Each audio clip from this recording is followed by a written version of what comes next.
अस्सलाम वालेकुम to all. उम्मीद करता हूँ आप सब खैरियत से होंगे और मैं हाज़िर हूँ एक नए ट्यूटोरियल के साथ। और आज हम लिखेंगे अल कुद्दूसु, वो भी ट्रेडिशनल अरबिक कैलीग्राफी फ़ॉन्ट में। और राइटिंग के लिए मैंने यूज़ किया है कीप स्माइलिंग का कट ब्रश यूज़ किया है और सिल्वर शेड यूज़ किया है मैरिस का, और जिसमें मैंने सिल्वर डस्ट यूज़ की है। जैसे ये आपके सामने मैंने दिखाई आप लोगों को, ये किसी भी ऑनलाइन स्टोर से मिल जाएगी आपको।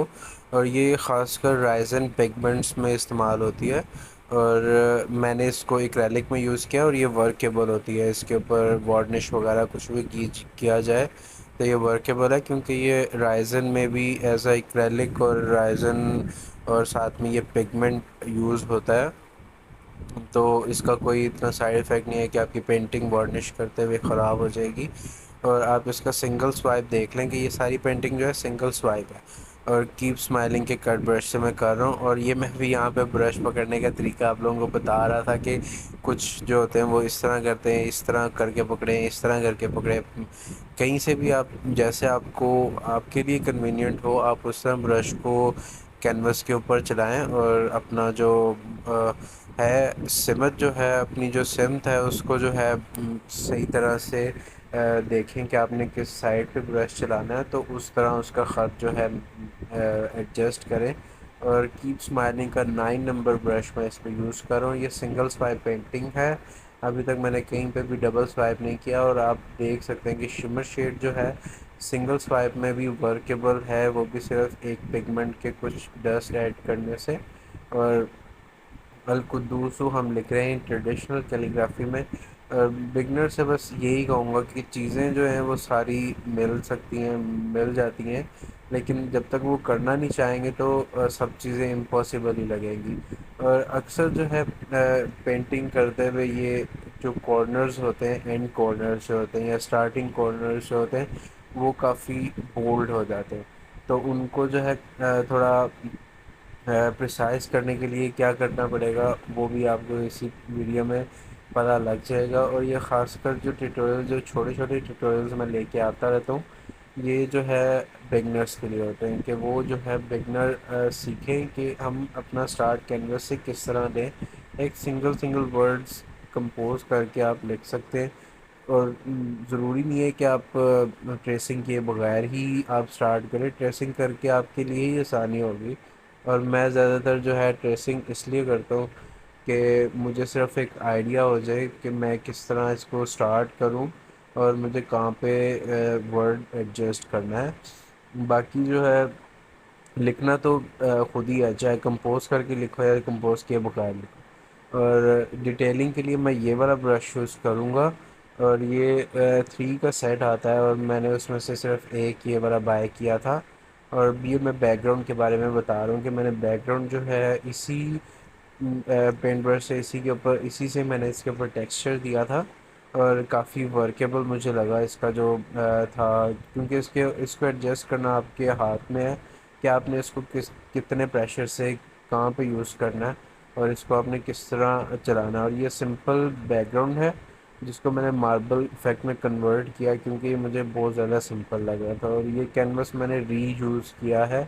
और क्योंकि ये जो था पहले मैंने दूसरे ट्यूटोरियल के लिए यूज़ किया, फिर उसके बाद ही मैंने फ़ौरन इसके ऊपर मैंने ये वाला जो था बैकग्राउंड कन्वर्ट किया मैंने इसके ऊपर। और मैंने बैकग्राउंड के लिए जो शेड यूज़ किया वो ब्लैक, रेड, और साथ में मैंने इसमें ब्लू ऐड किया। और ये पर्पल कलर का शेड बन के जब सामने आया तो मैंने सारे इक्विपमेंट्स छोड़ दिए और मैंने इसको ड्राई होने दिया। ड्राई होने के बाद मैंने इसके ऊपर गोल्डन के कुछ वॉशेस दिए, कुछ पैटर्न्स बनाए अलग, मतलब कि कोई स्पेसिफिक पैटर्न नहीं है, एक मार्बल इफेक्ट क्रिएट करना था। और रैंडम एब्स्ट्रैक्ट मैंने इसके ऊपर बनाए हैं। और अभी मैं यहाँ पे यही बता रहा हूँ कि ये अक्सर जो है पेंट ब्रश रखते ही कलर जो है नीचे ट्रांसफ़र हो जाता है, एक बड़ा सा धब्बा सा बन जाता है। तो उसको एडजस्ट करने के लिए वो जो मैंने ब्रश दिखाया था वो काफ़ी एप्लीकेबल रहता है, वर्केबल रहता है। और आप उससे अपनी पेंटिंग को काफ़ी डिटेल्ड उसको एडजस्ट कर सकते हैं, उसकी डिटेलिंग कर सकते हैं। और मैक्सिमम 150 तक का वो एक ब्रश था। जो कि उसने सेट में से निकाल के दिया था और कहा था कि टोटल पूरा सेट जो है वो 3 का मैक्सिमम 750 का, तो आप मेरे से ये 150 का एक बाय कर। मैंने कहा चलो ठीक है 150 का। तो मैंने वो उर्दू बाज़ार से मैं लेता हूँ, ऑनलाइन शॉपिंग का जो है वो कोई ज़्यादा एक्सपीरियंस नहीं किया। हाँ, मैंने राइजन आर्ट शुरू किया था तो उसको मैंने ऑनलाइन से मैंने बाय की थी चीज़ें, क्योंकि वो मार्केट में इतनी ख़ास कोई अवेलेबल नहीं थी। और केमिकल्स की शॉप पे जा जा के ढूंढना, वो भी सिर्फ एक छोटे से प्रोजेक्ट के लिए, तो मैंने कहा नहीं। रमज़ान भी चल रहा था उन दिनों, तो मैंने फिर ऑनलाइन ही सारी चीज़ें ऑर्डर की थी दराज से।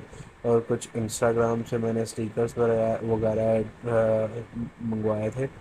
और काफ़ी अच्छा मतलब कि एक्सपीरियंस रहा राइजन आर्ट के साथ भी। उसका भी इंशाल्लाह ट्यूटोरियल जल्दी ही अपलोड करूँगा, क्योंकि वो अभी वीडियोस जो हैं वो मेरे पास अभी मेरे मोबाइल में नहीं पड़ी हुई।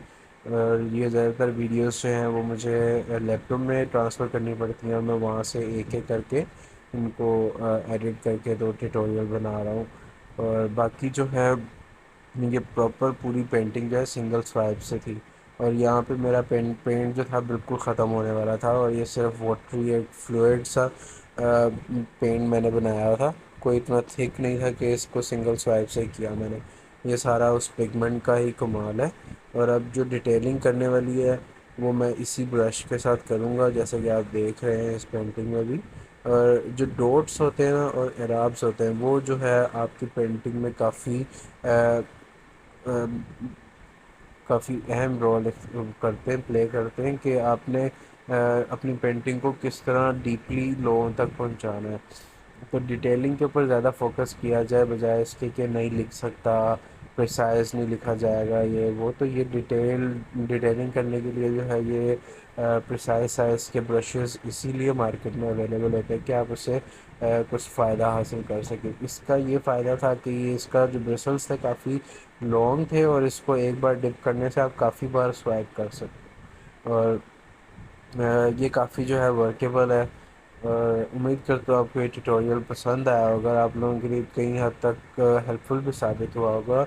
और अगर आप लोगों के लिए ये ट्यूटोरियल्स हेल्पफुल साबित हो रहे हों तो मेक श्योर मेरे चैनल को सब्सक्राइब करें और press the bell icon, so you can get my videos on time.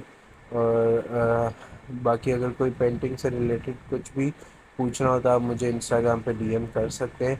और मदद ख्वाह हूँ कि मेरी तबीयत ख़राब है, इस वजह से मैं वॉइस ओवर प्रॉपर नहीं कर पा रहा। और अगर आप लोगों को कोई भी परेशानी फेस हो रही हो इस वीडियो के हवाले से तो आप मुझे कमेंट सेक्शन में या मुझे इंस्टाग्राम पे डीएम करके मेरे से एक्सप्लेनेशन पूछ सकते हैं। सो उम्मीद करता हूँ आपको ये ट्यूटोरियल पसंद आया होगा। और अब एराब लगाने की बारी है। एराब भी सिंगल स्वाइप के होंगे, डबल नहीं होंगे, क्योंकि पूरी पेंटिंग जो थी वो मैंने सोचा था कि सिंगल स्वाइप से ही करूँगा, डबल स्वाइप मैंने यूज़ नहीं करना। और इसको थोड़ा सा मॉडर्न बनाने के लिए मैंने इसके जो एराब्स थे उनको मैंने थोड़ा सा मॉडर्न बनाया, इस तरह के ये मैंने पेश लिखा है।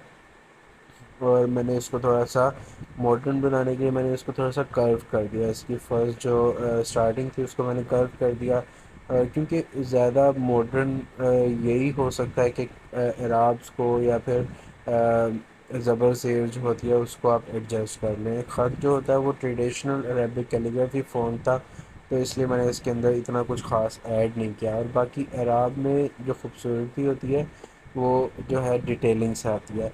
और बाकी अगर शिमर शेड की बात की जाए तो वो कभी भी एग्जैक्ट कैनवस के ऊपर ड्रॉप नहीं हो सकता, क्योंकि वो एक फ्लुएंट नहीं होता इतना, तो उससे कॉर्नर्स इतनी जल्दी एडजस्ट नहीं हो सकते। तो उसके लिए डिटेलिंग तो मेन पार्ट होता है पेंटिंग का, और इससे आपके काम में थोड़ी सी जान भी महसूस होती है। सो अगर आपको ऐसे ट्यूटोरियल्स चाहिए तो आप मुझे कमेंट सेक्शन में बताएं कि मैं आप लोगों के लिए डिटेल ट्यूटोरियल्स बनाया करूं या शॉर्ट वीडियोस बनाया करूं। सो मिलते हैं नेक्स्ट वीडियो में, तब तक के लिए अल्लाह हाफिज़।